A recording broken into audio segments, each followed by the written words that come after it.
Sabe uma daquelas coisas que a gente quase toma como garantida?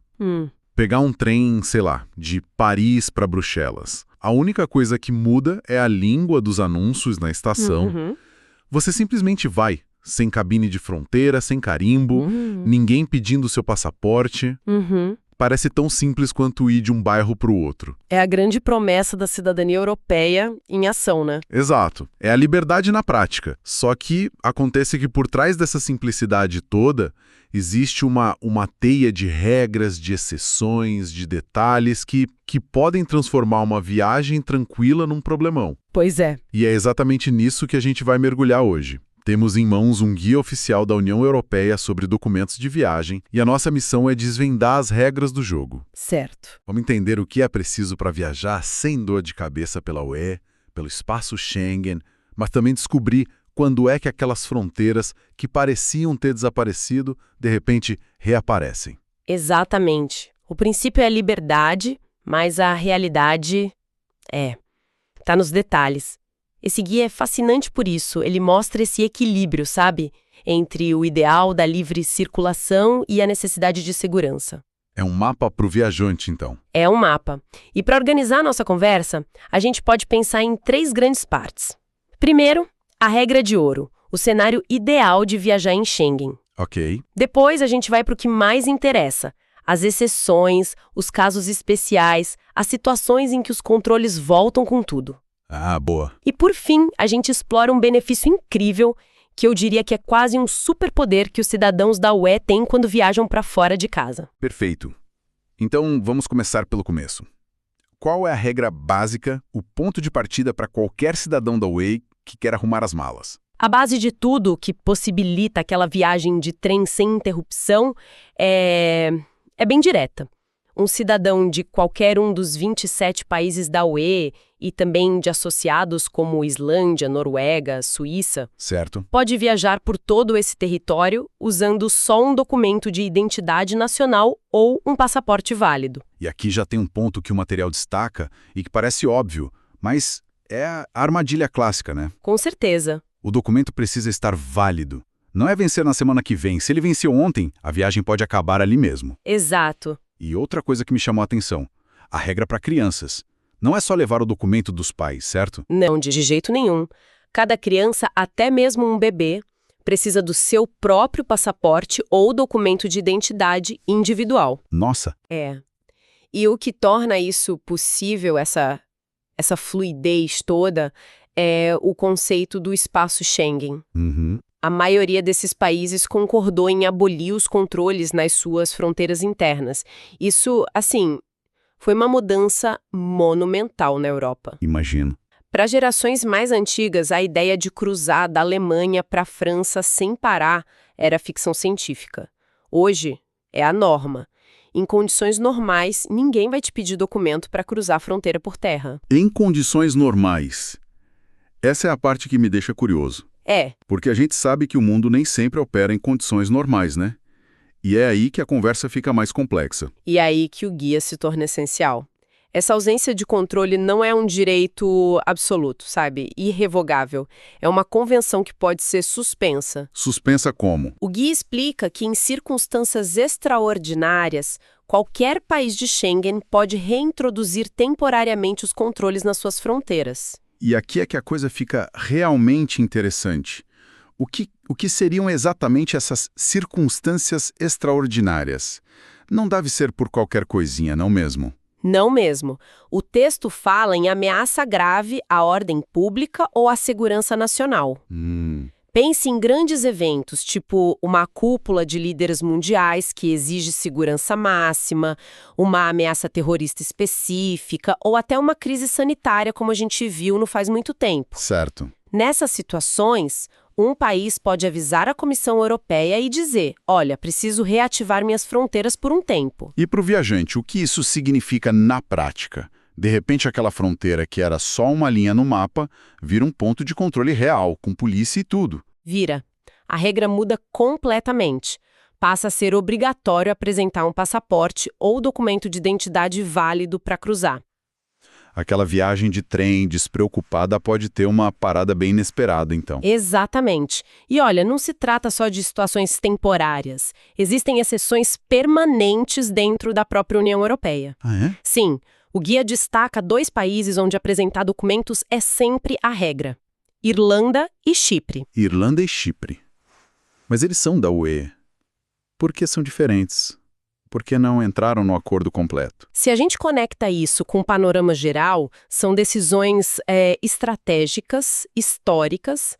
No caso da Irlanda, o principal motivo é a relação única que eles têm com o Reino Unido. Sei. Eles têm uma área de viagem comum que já existe há décadas, que permite a livre circulação entre Irlanda e Reino Unido. Certo. Como o Reino Unido nunca fez parte de Schengen, para a Irlanda manter essa fronteira aberta com eles, precisou ficar de fora de Schengen e manter os próprios controles com o resto da Europa. Ah, agora faz todo sentido. Eles escolheram priorizar a ponte com os britânicos. E Chipre? Chipre é uma situação diferente, mais complexa. Está ligada à situação política interna da ilha, que é dividida. Uhum. Então, embora o país inteiro seja legalmente parte da UE, a aplicação completa das regras de Schengen, como abolir os controles, ainda não aconteceu. É uma situação transitória que já dura bastante tempo. Entendi. Então, na prática, o resultado para o viajante é o mesmo. Voando para a Irlanda ou para Chipre, mesmo vindo de um país Schengen. Pode esperar um controle de passaporte na chegada, é uma certeza. Ok, então o viajante conseguiu cruzar a fronteira, seja ela controlada ou não. Está dentro do país. Acabaram as preocupações com documentos. Nem de longe. O guia deixa isso bem claro. As verificações não se limitam à fronteira. Não. A polícia local tem o direito de fazer controles em qualquer lugar. E eles costumam se concentrar em áreas estratégicas, perto das fronteiras internas, em portos, aeroportos, grandes estações de trem. Então aquela ideia de que uma vez dentro do país ninguém mais vai te pedir nada é um mito. Totalmente. E aqui tem um alerta que eu achei, nossa, importantíssimo, porque é um erro que muita gente pode cometer. O guia é explícito. Carteira de motorista, cartão de banco, documento de imposto de renda, nada disso é considerado documento de viagem ou de identidade válido. É um ponto crucial. Aqui no Brasil, a gente usa CNH para praticamente tudo como identidade. Lá, para esse fim, não serve. Não serve. A autoridade policial não é obrigada a aceitar. E a consequência de não ter o documento certo, o passaporte ou a identidade oficial, pode ir de um aviso a uma multa, dependendo do país. Caramba! A recomendação é clara. Mesmo que você não precise mostrar o passaporte na fronteira, precisa ter ele com você, ou pelo menos muito acessível. Isso levanta uma questão prática bem tensa. Digamos que eu saí para jantar e deixei meu passaporte no cofre do hotel, para não arriscar perder. Uhum. Sou parado pela polícia na rua, só com a minha carteira de motorista brasileiro e um cartão de crédito. E aí? O que acontece? Eles podem me deter? Essa é a pergunta de $1 milhão, e o guia esclarece o procedimento. A polícia não pode simplesmente te prender ou deportar de imediato. A regra diz que as autoridades devem te dar uma oportunidade razoável para obter os documentos. Oportunidade razoável. Isso. Ou para provar sua cidadania de outra forma, talvez ligando para o hotel, pedindo para alguém trazer. Mas a responsabilidade final é de quem? Da polícia de acreditar em mim ou minha de provar quem eu sou? A responsabilidade, o que a gente chama de ônus da prova, é inteiramente do indivíduo. Ah, Não é trabalho da polícia provar que você não é um cidadão da UE. É seu trabalho provar que você é. Se você não conseguir fazer isso num prazo razoável, a situação pode escalar. é uma inversão da lógica que muita gente espera, né? Completamente. A presunção não está a seu favor até você apresentar a prova. Isso tudo já mostra uma complexidade enorme, mas o guia menciona um cenário que me parece o mais extremo de todos. Algo que vai contra a própria alma do projeto europeu. Sei qual é. Um país da UE ou de Schengen pode recusar a entrada de um cidadão de outro país da UE. Quer dizer, um italiano pode ser barrado na fronteira da Alemanha. Como isso é possível? É possível, mas é a medida mais drástica e rara de todas. É a opção nuclear do sistema, sabe? Nossa. E só pode acontecer por razões muito, muito graves, que o guia enumera: ordem pública, segurança pública ou saúde pública. e não pode ser uma decisão arbitrária ou baseada em preconceito. Mas e o que impede um governo de usar isso como pretexto?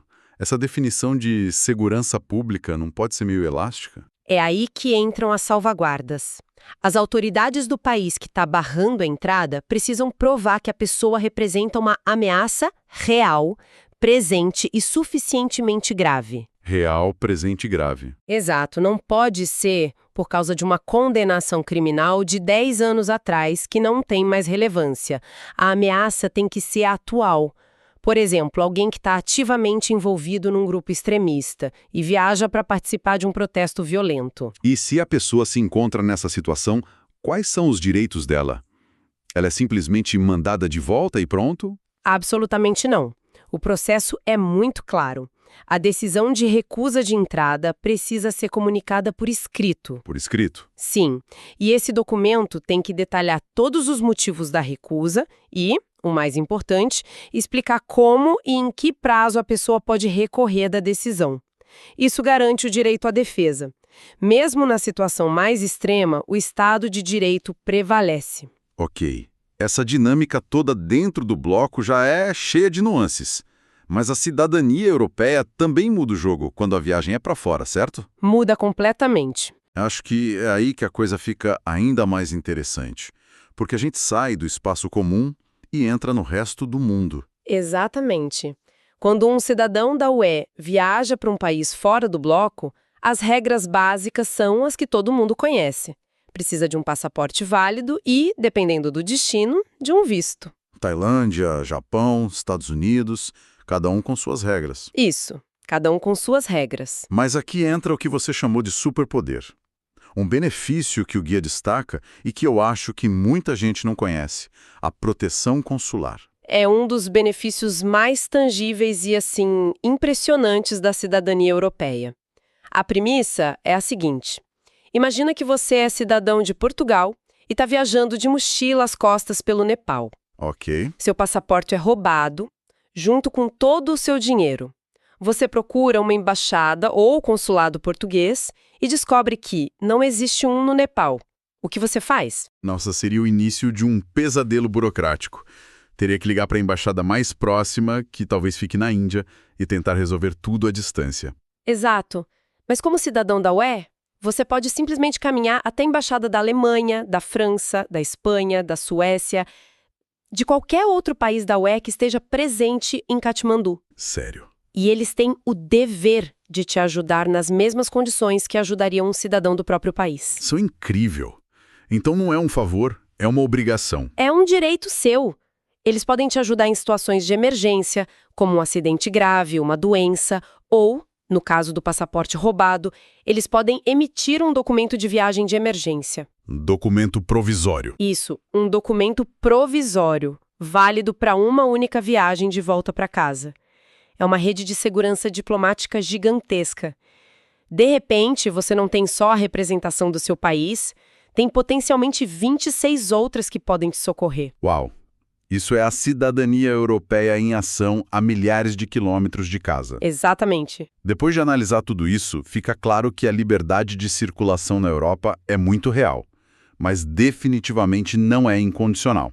Ela é um privilégio construído sobre um sistema complexo de regras. Sem dúvida. E conhecer essas regras parece ser o que transforma a liberdade teórica em tranquilidade na prática. A grande lição é essa. Tenha sempre um documento de identidade oficial e válido.